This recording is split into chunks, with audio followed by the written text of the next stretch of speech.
Good morning, good afternoon, and good evening, and welcome back to another episode of IT Pro TV. I'm your host, Don Pizzette, here with a very special episode of IT Pro TV.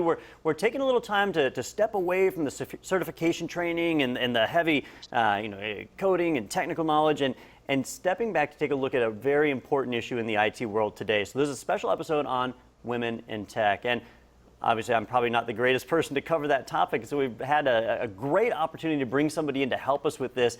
I've got, not here in the studio, but live via remote, Tarsha McCormick, who happens to be the head of diversity and inclusion at ThoughtWorks, and she's taken some time out of our schedule to come and help us and bring us into this issue that it's really just kind of heating up the internet. You see comments about it everywhere.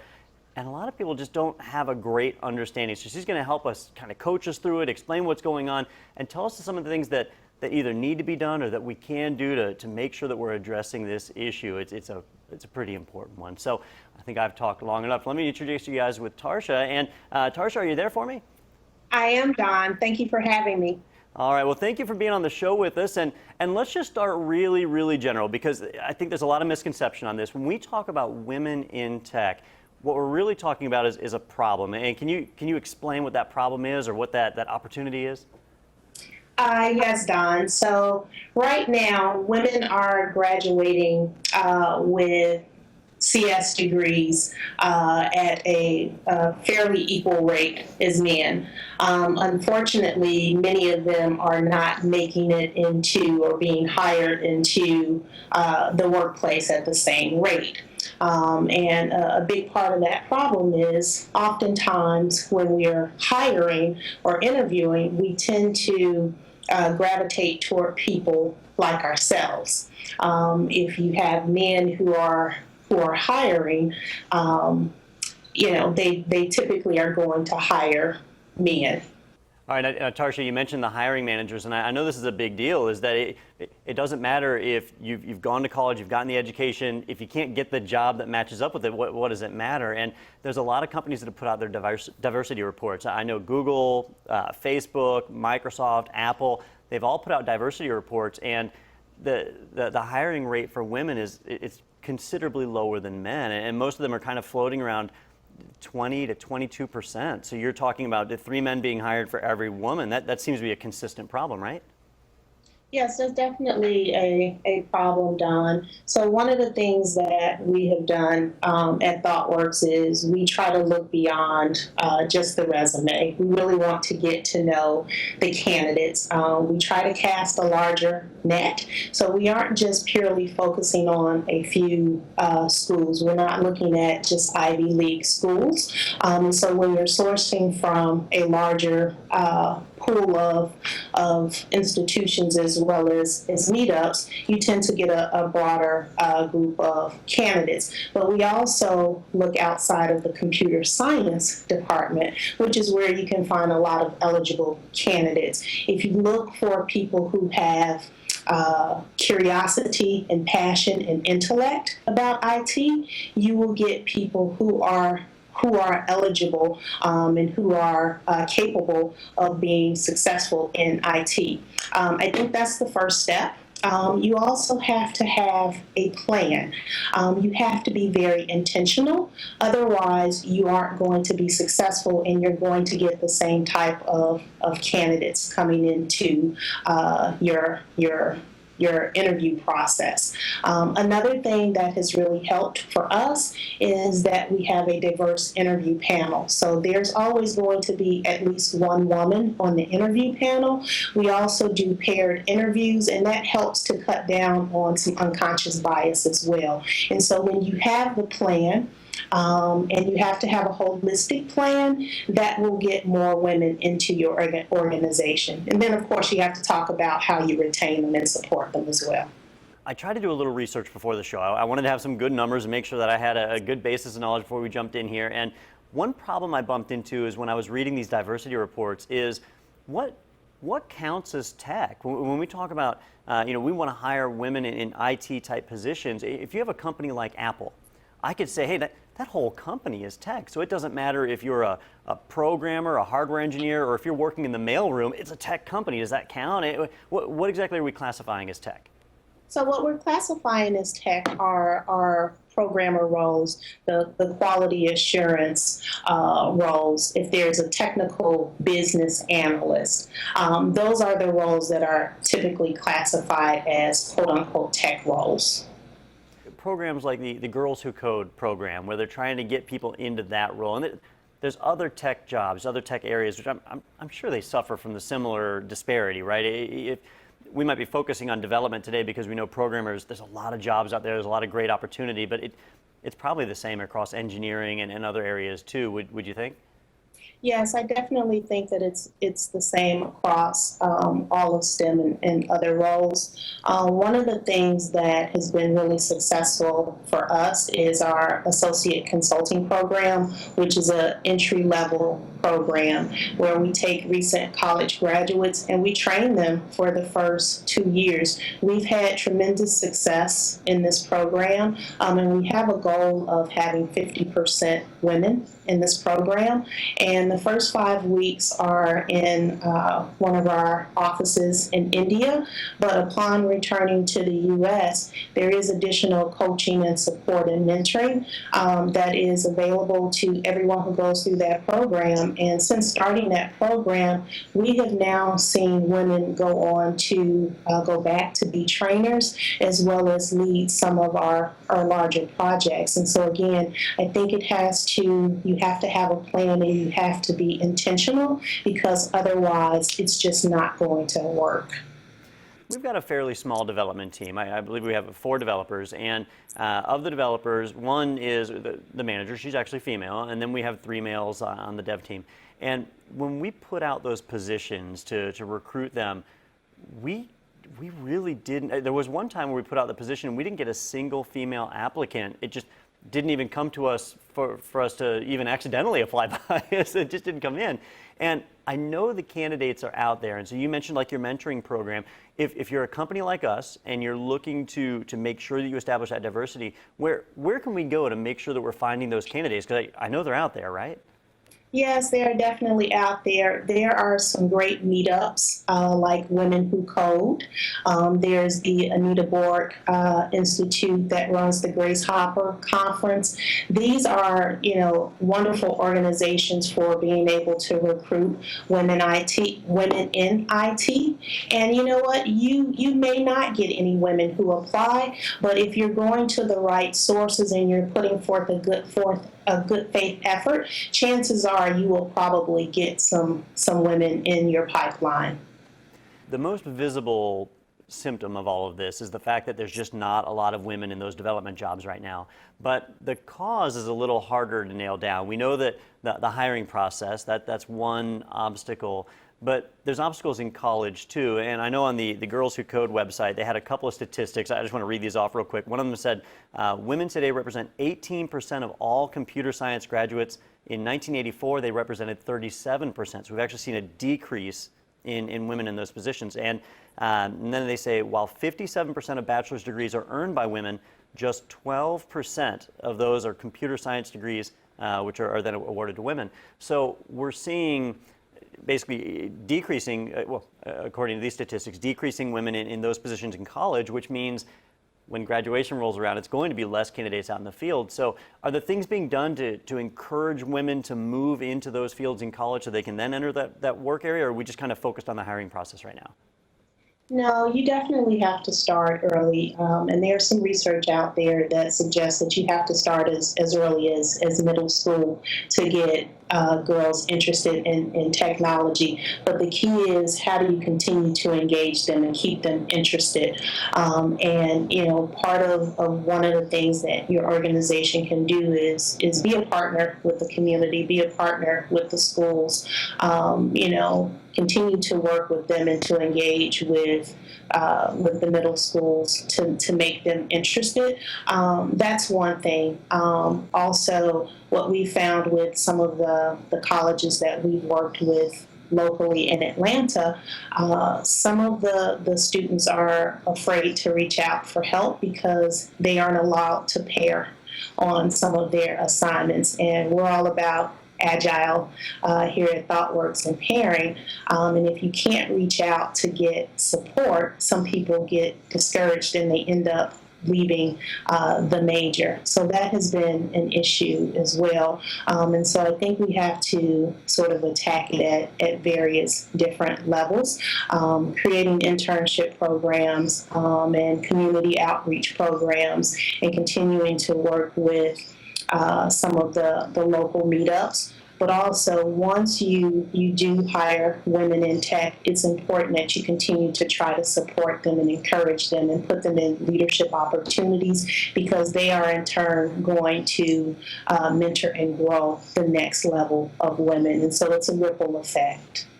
Now, what about guidance counselors or career counselors that are at these high schools? You have the children, they hit 14, 15 years old, they start trying to plan out what they're going to do with their life. Are they going to go on to college? Are they going to do this program or that program? Where are they going to move into?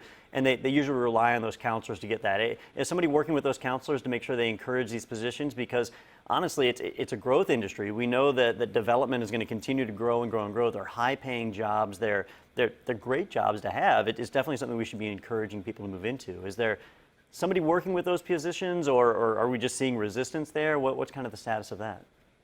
I don't have a lot of insight into what is going on with the guidance counselors in the high schools, but you do make a very valid point. And if that isn't happening, it's a gap that needs to be filled, and it needs to be filled quickly. Yeah, I know.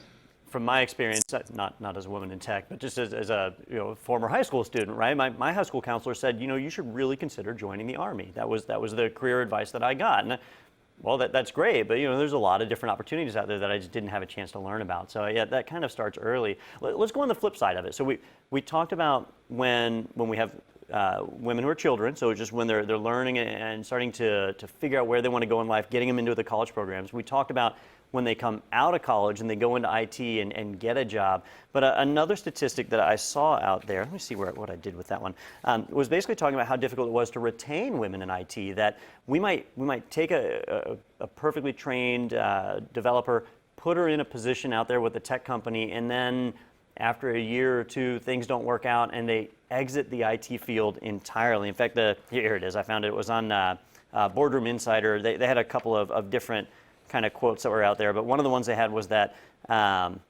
let's see, it said, oh, actually, it wasn't Boardroom Insider, it was the Center for Talent Innovation. They said that for U.S. women working in tech fields, they are 45% more likely than their male peers to leave the industry within a year. So they get an IT position, and then something happens, and they just leave entirely. Are there programs that are helping to encourage people to stay in IT or to find a position that's a better fit for them?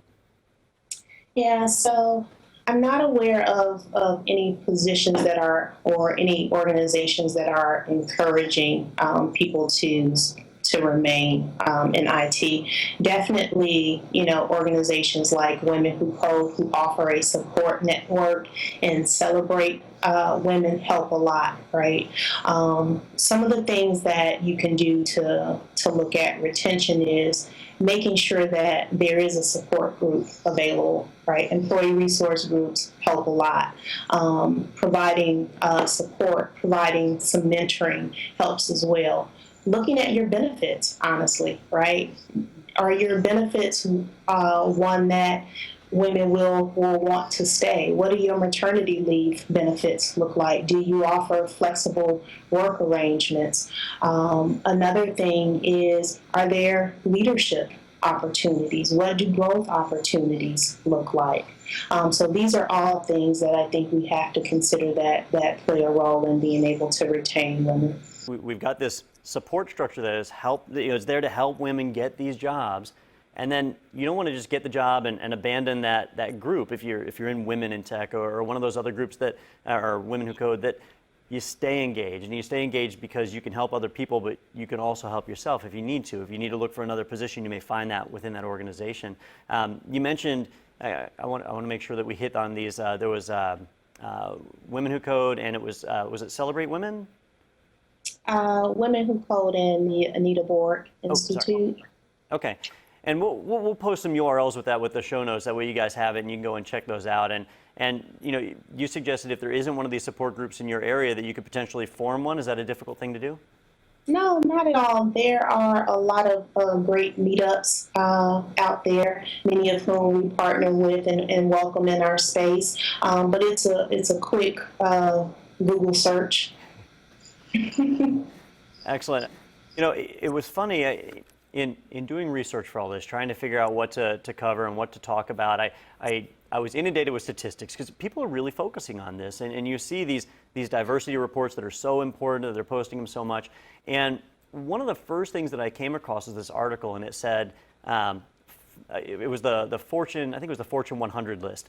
And they were saying if you took the top 10 of the Fortune 100 companies, 5 of them had female CIOs, female chief information officers. And I'm thinking that's 50%, right? If half of them have female officers, then why even do this interview? Everything's fine.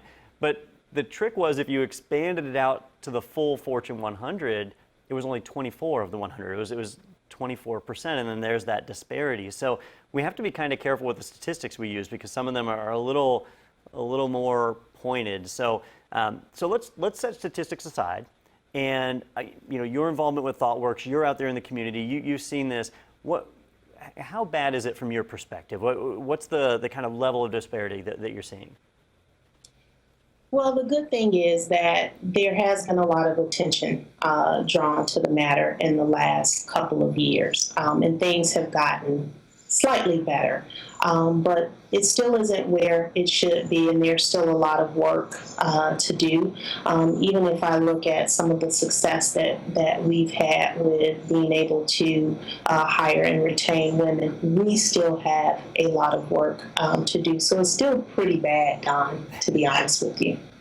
We're a small organization. We don't have a ton of employees, so it's harder for us to measure. But let's say that we're a company that employs 100 developers. Obviously, I can't hire one woman and then stick a flag in the ground and say, mission accomplished, everything's great. What's that measure of success? How do we know when we've reached that goal, or what should we be working towards? Well, ideally, I would say 50%, right? But I think each organization has to figure out what is a reasonable goal for them in year one, and then build upon that. Because it's not going to happen overnight. Just remember that it does take time, it does take a plan, and you're going to have to dedicate some money and some resources to making it happen.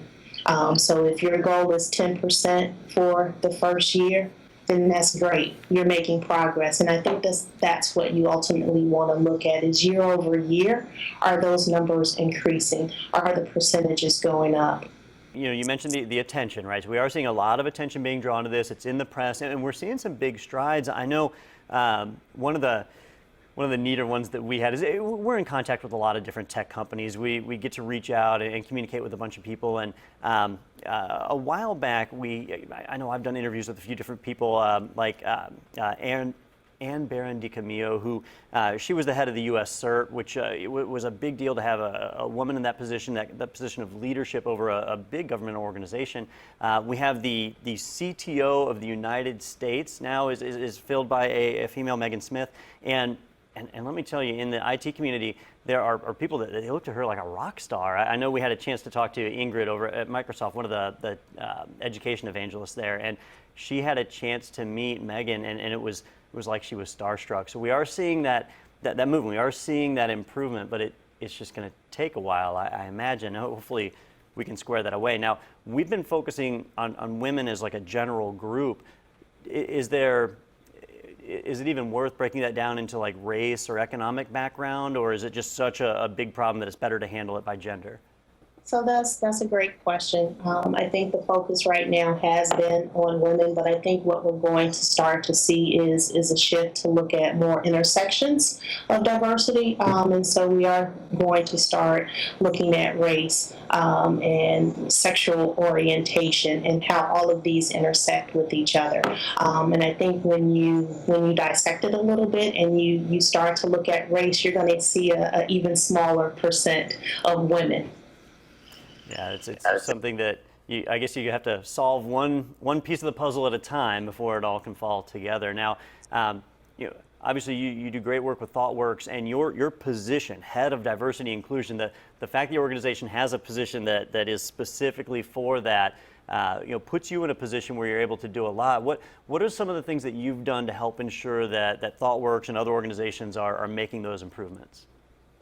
So a couple of things that we are focusing on this year is we're just trying to be really proactive, right?